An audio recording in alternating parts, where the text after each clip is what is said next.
மகாசேனா தமிழ் தடத்தின் நேயர்களுக்கு அன்பு வணக்கம். இந்த பதிவில் சித்தர் காலங்கிநாதரின் வாழ்க்கை வரலாற்றை பார்க்கலாம். இவர் சித்திரை மாதம் அஸ்வினி நட்சத்திரம் 4ஆம் பாதத்தில் பிறந்தவர். மயன் குலத்தில் விஸ்வகர்மாவாக தோன்றியவர். திருமூலருக்கு முதன்மையான சீடராய் இருக்கும் பெரும் பேறு பெற்றவர். 3 யுகங்கள் சமாதி கூடியிருந்தவர். பாரதத்திலிருந்து ககன குளிகையின் உதவியால் விண்வெளியில் சீன நாட்டிற்கு சென்றவர். சீனாவில் சமாதி கூடியிருந்து மரணமில்லா பெருவாழ்வு பெற்றவர்.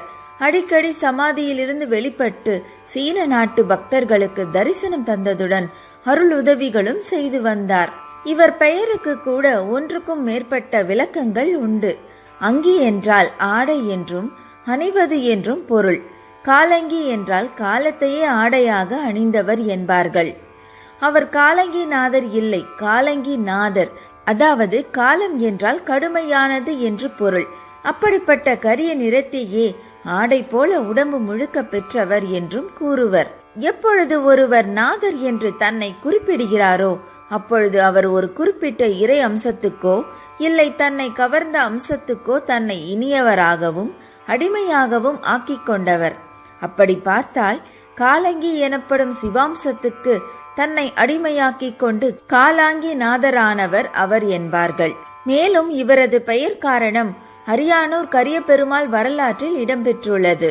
சேலம் மாவட்டத்தில் உள்ள அரியானூர் கோவில் பேருந்து நிலையத்தில் இருந்து 2 கிலோமீட்டர் தூரத்தில் கஞ்சமலை அடிவாரத்தில் காட்டுக்குள் உள்ளது. இந்த பெருமாள் வரலாற்றுப்படி இந்த மகா சித்தர் சீன நாட்டில் உள்ள காலங்கி என்ற ஊரிலிருந்து இந்தியாவுக்கு வந்தவர். அதனால் காலங்கிநாதர் என்ற பெயரை பெற்றார். உண்மையில் அவர் பெயர் காரணம் துல்லியமாக விளங்கவில்லை.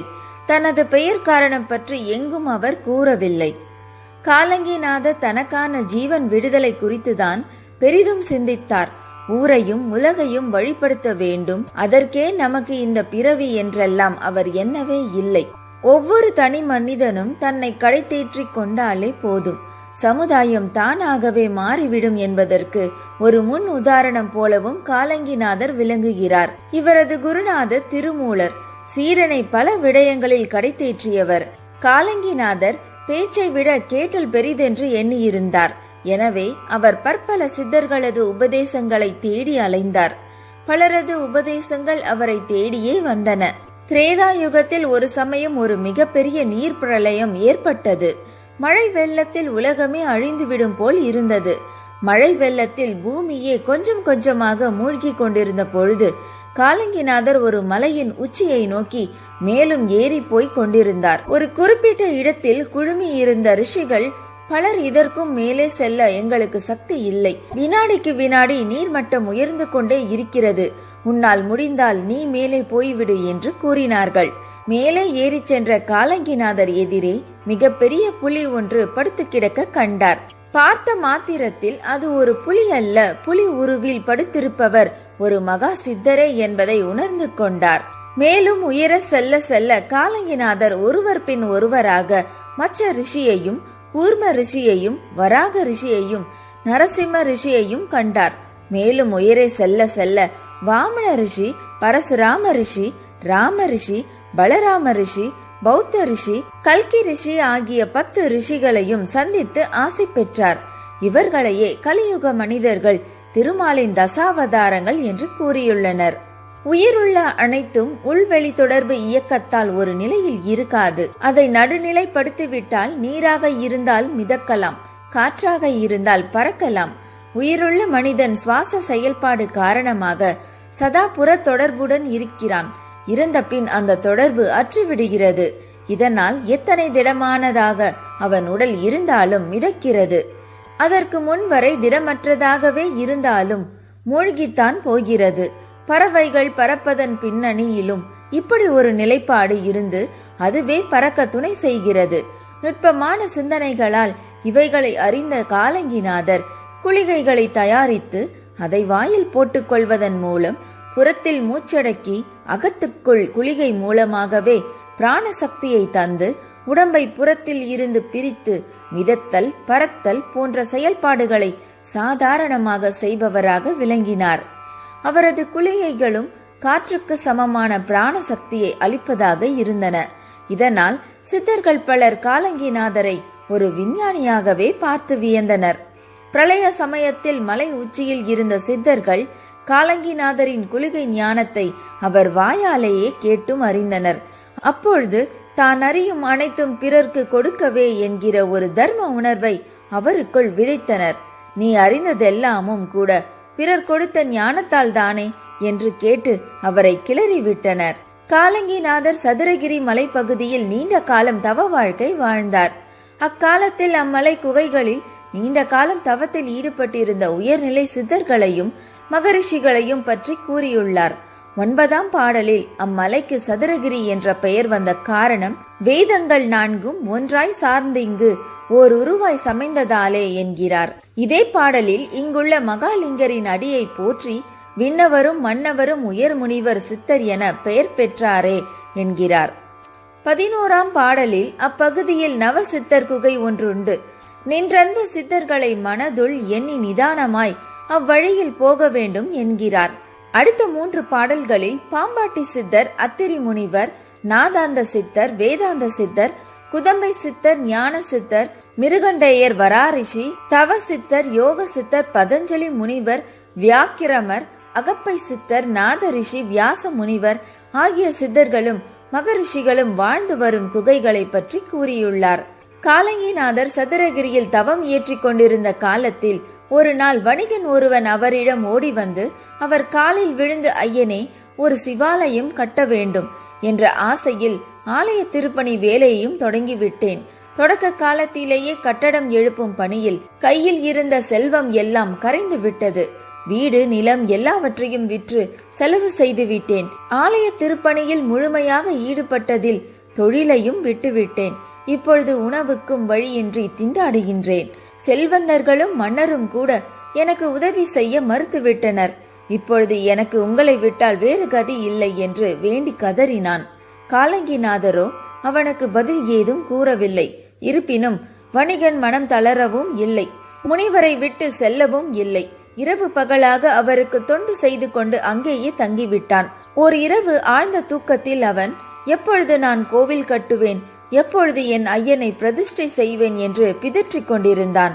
அதை கண்ணுற்ற முனிவர் அவன் கோவில் கட்டவே விரும்புகிறான் என்பதை புரிந்து கொண்டு அவன் மேல் இரக்கப்பட்டு அவனுக்கு உதவி செய்ய முடிவு செய்தார். மலை மேல் இருந்த பல அரிய மூலிகைகளை கொண்டு வகார தைலம் என்ற தைலத்தை தயாரித்து அதிலிருந்து சுத்த தங்கத்தை தயாரித்து கொடுத்தார். வணிகனும் அத்தங்கத்தை விற்று திருக்கோவிலை கட்டி முடித்தான். மேலும் வகார தைலம் பொங்கிக் கொண்டிருந்ததை கண்ட சித்தர் செம்பொன் உண்டாக்கக்கூடிய அத்தைலத்தை தீயோர் எவரும் எடுத்து பயன்படுத்த கூடாது என்பதற்காக அதை ஒரு கிணற்றில் தேங்க வைத்தார். அக்கிணற்றின் மேல் ஒரு பாறையை போட்டு மூடிவிட்டு அதன் 4 புறத்திலும் வராகி, காளி, பேச்சியம்மை, கருப்பண்ணன் ஆகியோரை காவலுக்கு வைத்துவிட்டு மீண்டும் தவமியற்ற வேறொரு இடத்திற்கு சென்று விட்டார். இந்த வரலாறு சதுரகிரி தல புராணத்தில் உள்ளது. ஒரு மரமானது இறை தேடி எங்கும் செல்வதில்லை. அது இருக்கும் இடத்திலேயே அதற்கு உணவை பஞ்சபூதங்கள் மூலம் இறைவன் தந்து விடுகிறான். அதுவும் நின்ற இடத்திலேயே காய்கனிகளை பதிலுக்கு வழங்குகிறது. சித்தனம் எங்கும் அலைய தேவையில்லை. அமர்ந்த இடத்தில் அவன் தனக்கான உணவை காற்று, அதில் உள்ள நீர், தன் மேல் படும் ஒளி, அதன் உஷ்ணம் மூலம் பெற முடியும் என்று நுட்பமாய் உணர்ந்தார். இதனால் பல நூற்றாண்டுகள் அமர்ந்த இடத்தில் தவம் செய்வது என்பது இவரது வாடிக்கையாகிவிட்டது. திருமூலரே இப்படி அமர்வதில் உள்ள சிறப்பு நடப்பதிலும் உள்ளது என்பதை இவருக்கு புரிய வைத்தார். அதன் பிறகே இவர் தேச சஞ்சாரியானார். அந்த சஞ்சாரங்களில் ஆமைக்குள் அடங்கி கிடந்த சித்தர் முதல் பட்சி ரூபமாய் திரிந்த சித்தர் புருஷர் வரை பலரை தரிசனம் செய்தார்.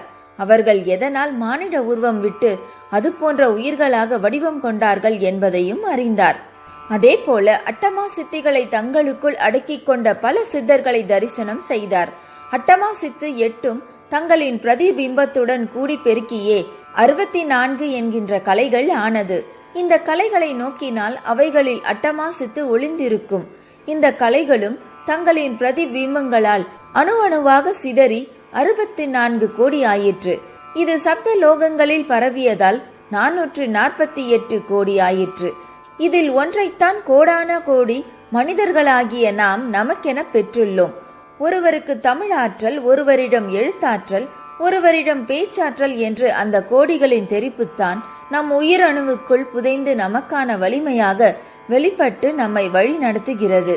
நமக்குள் இருக்கும் ஓர் அணுவுக்கே நம் வாழ்வை ஒளிப்படுத்தும் ஆற்றல் உண்டென்றால், இவை அனைத்தையும் உள்ளடக்கிய அந்த 448 கோடியின் மூலமாக அட்டமா சக்திக்கு எவ்வளவு சக்தி இருக்கும்? கற்பனை செய்யும் சக்தி கூட நமது மூளைக்கு கிடையாது.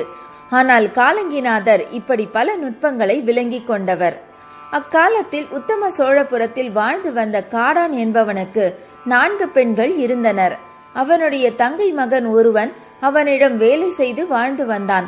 தன் பெண்கள் பெரியவர்கள் ஆனதும் தன் முதல் மகளை தன் மருமகனுக்கு திருமணம் செய்து கொடுப்பதாக வாக்களித்தார். ஆனால் வாக்கு தவறி அவனை வேறொரு உறவினனுக்கு மனம் செய்து கொடுத்தான். இவ்வாறே வாக்கு தவறி 2வது மகளையும் 3வது மகளையும் கூட வேறு இருவருக்கு மனம் செய்து முடித்து விட்டார். காடனின் மருமகன் தன் மாமன் அவனது 4வது மகளையும் தனக்கு மனம் செய்து கொடுக்க மாட்டான் என்பதை தெரிந்திருந்தாலும் தன் மாமன் வாழ உண்மையாகவே உழைத்து வந்தான். ஒரு நாள் மாமனும் மருமகனும் மலைக்காட்டு வழியே சென்று கொண்டிருந்த பொழுது காடன் தன் மருமகனிடம், என் 4வது மகள் உனக்குத்தான் என்றான். அதை சிறிதும் நம்பாத மருமகன் தான் இனியும் ஏமாற தயாராக இல்லை. உன் கடைசி மகளையும் நீ விரும்பும் வேறு யாருக்காவது கொடுத்து விடு, நான் என் வழியை பார்த்துக் கொள்கிறேன் என்றான். அப்பொழுது மலையில் சித்தேஸ்வரராக கோயில் கொண்டிருந்து அருளாட்சி செய்து வரும் காலங்கிநாதர் ஒரு கரடி உருக்கொண்டு கரபூரீஸ்வரரை வழிபடுவதற்காக அவ்வழியே வந்தார்.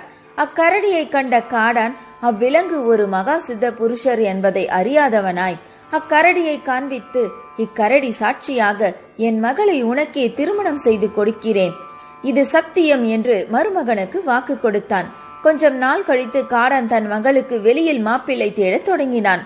அப்பொழுது ஒரு நாள் அவன் மருமகன் தங்கள் உறவினர்கள் யாவரையும் கூட்டமாக அழைத்து வந்து வைத்துக்கொண்டு காடன் 3 முறை சத்தியம் தவறியதையும் 4வதாக தனக்கு கரடியை சாட்சியாக வைத்து சத்தியம் செய்ததையும் இப்போதும் சத்தியம் தவறி பேசுவதையும் விவரமாக எடுத்துரைத்தான். காடன் தன் மருமகன் தான் பொய் கூறுகிறான் என்றான். அதனால் மனம் உடைந்து மருமகன் கடவுளை நினைத்து, நான் சொல்வது உண்மை என்றால் அந்த கரடியே வந்து சாட்சி சொல்லி உண்மையை வெளிப்படுத்தட்டும் என்று மனமுருகி வேண்டினான். அடுத்த நொடியே காலங்கிநாதர் அனைவரும் காண கரடி உருவில் அங்கே தோன்றி 3 முறை தலையசைத்து மருமகன் சொன்னது உண்மை என்று நிரூபித்து அவனுக்கே காடன் தன் மகளை மனம் முடித்து கொடுக்க வைத்தார். அது முதல் அவர் கரடி சித்தர் என்ற பெயராலும் வழிபடப்பட்டு வருகிறார். இந்த நிகழ்ச்சி கஞ்சமலை அருள்மிகு சித்தேஸ்வரர் சுவாமி திருக்கோயில் தல வரலாறு என்ற நூலில் இடம்பெற்றுள்ளது. இவர் மருத்துவத்திலும் ஆன்மீகத்திலும் பல நூல்கள் செய்துள்ளார். அவருடைய வகார திரவியம், வைத்திய காவியம், ஞான சாராம்சம் அவற்றுள் குறிப்பிடத்தக்கவை. ஞான பூசா விதி, இந்திரஜால ஞானம், ஞான சூத்திரம், உபதேச ஞானம், தண்டகம் போன்ற வேறு பல நூல்களையும் காலங்கிநாதர் இயற்றியுள்ளார். காலங்கிநாதர் சீன நாடு, இந்தியாவின் வட மத்திய பகுதிகளை எல்லாம் சுற்றி கொண்டு கடைசியாக தமிழகம் வந்து சேலம் மாவட்டத்தில் உள்ள கஞ்சமலையில் தவ வாழ்க்கை வாழ்ந்து வந்தார். அப்பொழுது மலையடிவாரத்தில் சுயம்புவாக 2 லிங்கங்கள் தோன்ற கண்டார். ஞான திருஷ்டியால் அந்த லிங்கங்கள் 2ம் லவன், குசன் என்று கண்டுணர்ந்தார். அந்த லிங்கங்களுக்கு அவை தோன்றிய இடத்திலேயே கோவில் கட்டி வழிபட்டும் வந்தார். கடைசியில் அங்கேயே ஜீவசமாதியும் அடைந்தார். இவை யாவும் திரேதா யுகத்தில் நடந்து முடிந்தவை. இவை எல்லாம் நடந்து முடிந்த பல 1000 ஆண்டுகள் ஆகிவிட்டன. கலியுகம் தோன்றிய 5000 ஆண்டுகளும் கடந்துவிட்டன. லவகுசர் கோவிலும் சித்தர் சமாதியும் சிதைந்து போய் காலத்தால் மண்மூடி புதைந்து விட்டன. ஒரு மூலவர் பெருமாள் சன்னதியும் துவஜ ஸ்தம்பமுமே அங்கே கோவில் இருந்ததற்கு அடையாளமாக எஞ்சி நின்றன. சந்திர பிரகாசம் என்பவர் மூலவருக்கு இடப்பாகத்திலேயே காலங்கிநாதரின் சிலையையும் பிரதிஷ்டை செய்தார். கடந்த 2003ஆம் ஆண்டில்தான் இக்கோவிலின் குடமுழுக்கும் நிறைவேறியது. இன்றும் காலங்கிநாதர் கரடி சித்தர் என்ற திருநாமத்துடன் அக்கோவிலில் குடிகொண்டிருந்து மக்களுக்கு உதவி செய்து வருவதுடன் வழிகாட்டியாகவும் இருந்து வருகிறார். இறைவன் கட்டளைக்கிணங்க காலங்கிநாதர் கஞ்சமலையிலேயே வீராசனத்தில் 2 யுக காலமாக சித்தேஸ்வரராக இருந்து அருளாட்சி செய்து வருகிறார். இன்றும் பௌர்ணமி தோறும் சேலத்தில் இருந்து 20 கிலோமீட்டர் தொலைவில் 18 கிலோமீட்டர் சுற்றளவு கொண்டுள்ள கஞ்சமலையை சுற்றி கிரிவலம் வந்து கஞ்சமலை சித்தேஸ்வரராக அருள் புரியும் காலங்கிநாதரை வழிபட்டு நலம் பெற்று வருகின்ற பக்தர்கள் ஏராளம். காலங்கிநாதர் அவருடைய குருநாதர் திருமூலருடன் கஞ்சமலை பகுதிக்கு வந்தார். சீடரை உணவு சமைக்க சொல்லிவிட்டு குருநாதர் மலைச்சாரல்களில் மூலிகைகளை தேடி சென்று விட்டார். அரிசி வெந்து கொண்டிருந்த பொழுது காலங்கி அருகில் இருந்த ஒரு செடியின் குச்சியை ஒடித்து அதை கொண்டு சோற்றை கிளறினார். அதன் விளைவாக சோறு கருப்பாகிவிட்டது. குரு வந்தால் கோபிப்பாரே என்ற பயத்தில் அவர் கருகி இருந்த சோறு முழுவதையும் தானே சாப்பிட்டு விட்டார். சாப்பிட்ட மாத்திரத்தில் அவர் ஒரு இளம் வாலிபனாக மாறிவிட்டார். அவர் கிளறிய குச்சி ஒரு அரிய மூலிகை என்பது அப்பொழுதுதான் அவருக்கு தெரிந்தது. திரும்பி வந்த திருமூலர் தன் சீடனின் உடலில் ஏற்பட்ட மாற்றத்தினை கண்டு வியந்து தனக்கும் இந்த இளமை வர வேண்டும் என்றார்.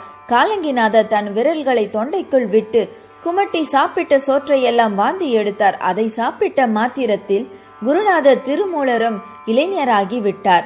இதனால் பெருமகிழ்ச்சி அடைந்த குருநாதர் தன் சீடருக்கு தவ தீட்சை அளித்து காலங்கிநாதரை சுத்த சித்தர் நிலைக்கு உயர்த்திவிட்டார்.